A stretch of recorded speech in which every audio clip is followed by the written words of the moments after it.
So நீங்கள் சொல்கிற மாதிரி ஸ்டார்டம், சரிஸ்மா இது முக்கியம் தான். பட் இதை மட்டுமே வைத்து நம்ம ஒருத்தருக்கு வாக்களிக்க முடியாது. தமிழ்நாட்டில் அவங்க சொல்லலாம் எக்ஸாம்பிள் ஸ்டார்டம் சரிஸ்மா வச்சு வந்திருக்காங்க. பட் அவங்க அதை மட்டும் வச்சு விடல, கிரவுண்டில் நிற்கணுங்க.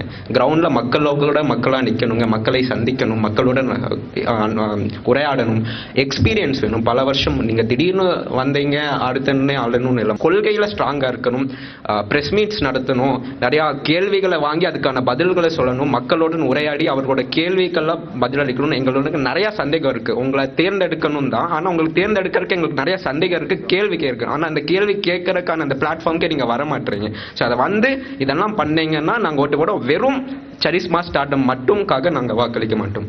ஸ்டார்டம் வந்து என்ன ஒரு டெம்பரரியான திங் தான். இப்போ ஒரு நடிகர் வந்து திரையில வந்து மக்கள் என்டர்டெயின் பண்ண நினைக்காருன்னா அவர் அரசியலுக்கு வந்து அந்த திட்டங்களும் மக்களை என்டர்டெயின் பண்ணுமே தவிர்த்து அவர் உதவி செய்யுமாங்கிறது கேள்விக்குறியாக தான் இருக்குது.